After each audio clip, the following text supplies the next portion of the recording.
আগের দিন যেখান থেকে ভিডিওটা শেষ করেছিলাম সেখান থেকে কিন্তু আবারও ভিডিওটা শুরু করলাম। এটা হচ্ছে পরের দিনের ভিডিও। ওয়ারড্রবটা গোছানো আর কিছু কাজকর্ম ছিল, সেটা তো শেয়ার করেই নিয়েছি। আর তারপরে চলে আসলাম বিছানার চাদরটা চেঞ্জ করতে। পমি হচ্ছে ছিঁড়ে দিয়েছে, তো তারও আগে একটা কাজ করছি, যেটা হলো আমার এই বালিশটা হচ্ছে, বালিশের যে ভিতরে যে কভারটা থাকে, রেগুলার একটা কভার ইউজ হয়, সেটা তো চেঞ্জ করা হয়, মাঝের মধ্যে কাচা ধোয়া হয়। তবে ভেতরে যে কভারটা থাকে সেটা কিন্তু মাঝের মধ্যেই আমি এইভাবেই চেঞ্জ করি। অনেক দিন ইউজ করার পরে ওটা তো একটা তেল চিটচিটে একটা ময়লা টাইপের হয়ে যায়, তো ওর জন্য আমি ওটা কিন্তু বাড়িতেই কাজ করে নিই, দোকানে আর দিই না। কারণ দোকানে দিতে গেলে এক্সট্রা চার্জ লাগবে, কাপড় দেয় তার জন্য চার্জও এক্সট্রা নিয়ে নেয়। তো আমি কিন্তু এইভাবেই ঘরোয়াভাবে কিছু কাজ করে নিই।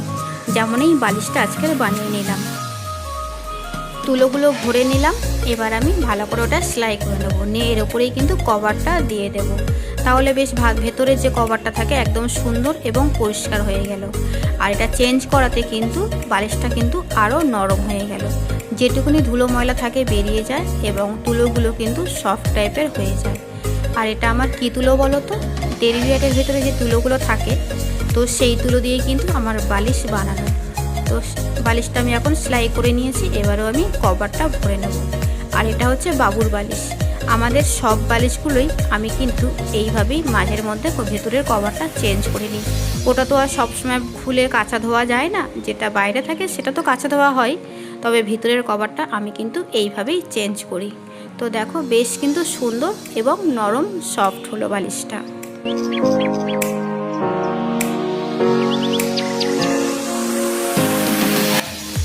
এই যে এই চাদরটা হচ্ছে পমি ছিঁড়ে দিয়েছে, তো ওই জন্য আমি কিন্তু বিছানায় বসেই কাজটা করে নিলাম। সেই তো চাদর আমাকে চেঞ্জ করতে হবে, তো তার জন্য কিন্তু বিছানায় বসেই বালিশটা আমি চেঞ্জ করলাম। আর আমি যদি নিচে বসে কাজটা করতাম তবে ও কিন্তু তুলোগুলো প্রচুর নষ্ট করে ফেলতো। আর আগের দিনে এই যে আমার গদিটা পুরো নষ্ট করে দিয়েছে, বলেছিলাম না যে গদি নষ্ট করেছে, তো এই যে এই অবস্থাটা। তো যাই হোক, ওই যে ফাটিয়ে দিয়েছে জাজিমটা, ওর উপরে একটা ছোট চাদর পেতে তার উপরেও কিন্তু চাদর পেতেছি। তো বালিশটা বানানো হয়ে গেছে, এবার চাদরটা চেঞ্জ করে আরও একটা কাঁচা ধোয়া সুন্দর বেড কভার পেতে নেব। হ্যালো এভরিওয়ান, আমি ঝুম্পা আর তোমরা দেখছো ঝুম্পা নিউ ব্লগ স্টাইল। আজকেরও পুরো দিনের রুটিন তোমাদের সঙ্গে শেয়ার করছি। কেমন লাগলো কমেন্টের মাধ্যমে অবশ্যই কিন্তু জানিও। আর সাথে তো পমি আছেই দুষ্টামি করার জন্য। বালিশের ভিতরের কভারটা চেঞ্জ করে বালিশটা কিন্তু সুন্দর হয়ে গেল এবং নরম হয়ে গেল, ইউজ করতে কিন্তু বেশ ভালো লাগবে। আমি কিন্তু এইভাবেই কাজগুলো করি। তো তোমাদের এই টিপসটা ভালো লাগলে তোমরাও কিন্তু এইভাবে কাজ করতে পারো, তাহলে কি হয়, কিছুটা সেভ আসে সংসারের দিক থেকে।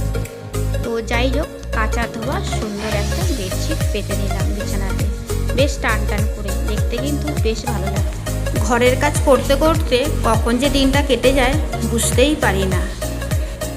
পরিবারের জন্য কিছু করতে পারলে মনে শান্তি লাগে। এই ছোট ছোট সুখগুলোই আসলে জীবনে আনন্দ লাগে। তোমরা যারা যারা আমার ভিডিও দেখছো কেমন লাগলো কমেন্টের মাধ্যমে অবশ্যই জানিও। ভালো লাগলে সাবস্ক্রাইব করতে কিন্তু একদমই ভুলবে না। বিছানাটা আগে পরিষ্কার করে নিলাম, তারপরে চলে আসলাম পুরো ঘরটা মুছে একদম রুমটা আমার ক্লিন করতে। পুরো রুম ক্লিন করার পরে কিন্তু এসি ফ্যান অন করে দিয়েছি। দেওয়ার পরে দেখো পমি কিন্তু ঘুমাচ্ছে। সকাল থেকে সারাদিন এসি অন রাখতে হয়, তো সবার আগে কিন্তু আমার রুমটাই পরিষ্কার করতে হয়, কারণ পমি তো এসি ছাড়া একদমই থাকে না। তো রুমটা যখন ক্লিন হয়ে গেছে এসি অন করে দেওয়ার সাথে সাথে ও কিন্তু ঘুমিয়ে পড়েছে। তো দেখো বেশ কিউট লাগছে যখন ও ঘুমাচ্ছে। এবারে চলে আসলাম কিচেনে, রান্না করছি, মাছের ঝোল করব। তবে মাছটা আগে আমার ফ্রাই করা হয়ে গেছে। আর ভেন্ডি আলু পটল দিয়ে কিন্তু মাছের ঝোল করব। মাছের ঝোল আর ভাত করছি। রুই মাছ বানাবো, আর রুই মাছ এই সবজি দিয়ে ঝোল করলে কিন্তু বেশ ভালো লাগে খেতে। তবে মেয়ে হচ্ছে পটল খেতে ভালোবাসে আর ছেলে হচ্ছে ভেন্ডি, তো ওই জন্য শুধু পটল বা শুধু ভেন্ডি দিলাম না, কিছু পটল দিয়েছি আর কিছু ভেন্ডি, আর সাথে দুটো আলু দিয়ে কিন্তু একসাথে একদম মাছের ঝোল হবে। আর এই একটা সবজি বানাচ্ছি, পুঁই শাক কুমড়ো আর আলু দিয়ে একটা সবজি বানানো হচ্ছে। আর রান্নার ফাঁকে ফাঁকে যখন যে মশলার কৌটোটা খালি থাকে তখন কিন্তু সেই মশলাটাই আমি ঢেলে নিই। তবে মাঝের মধ্যে ওটা পরিষ্কার করে শুকিয়ে তারপরে কিন্তু ঢালি। তবে যেহেতু এখন আমার এগুলো সমস্ত নতুন ছিল তার জন্য কিন্তু ধুতে লাগিনি। নুনের কন্টেনারটা খালি ছিল, তো তার জন্য কিন্তু নুনটা এখন দরকার ছিল, তো নুনটা কিন্তু ঢেলে নিলাম।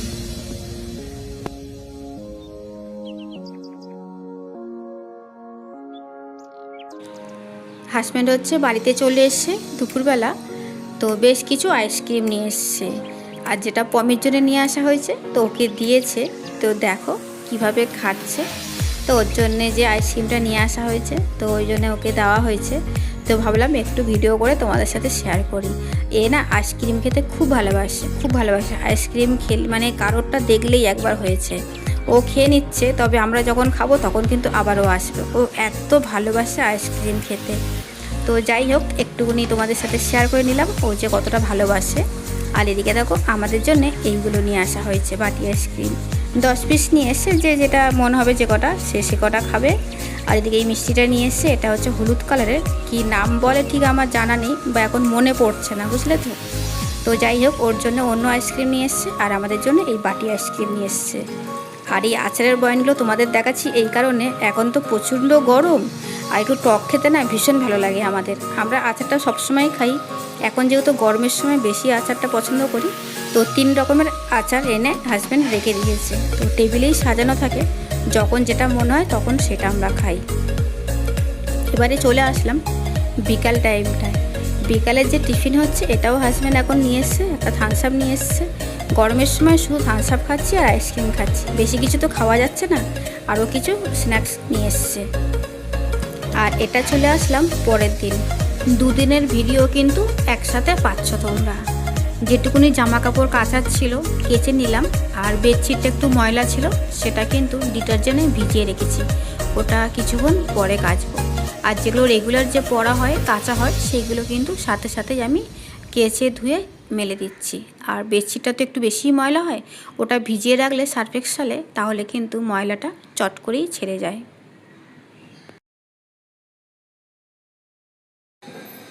বাড়িতে আমরা যতই কাজ করি না কেন, কাজ কিন্তু কখনো শেষ হয় না, একটার পর একটা কাজ ঠিক বেরিয়েই যায়।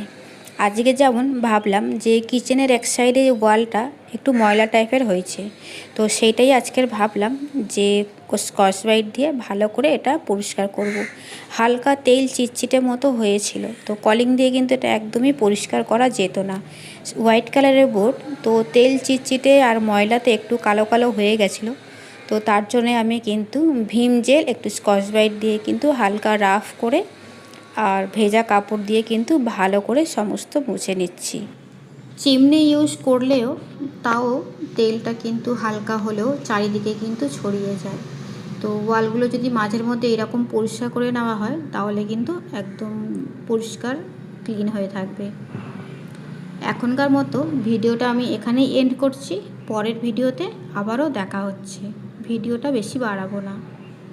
তো চলো, সবাইকে টাটা বাই বাই। সবাই ভালো থেকো, সুস্থ থেকো, অলওয়েজ হাসি খুশি থেকো। এতক্ষণ আমার সাথে থাকার জন্যে সবাইকে জানাই অনেক ধন্যবাদ।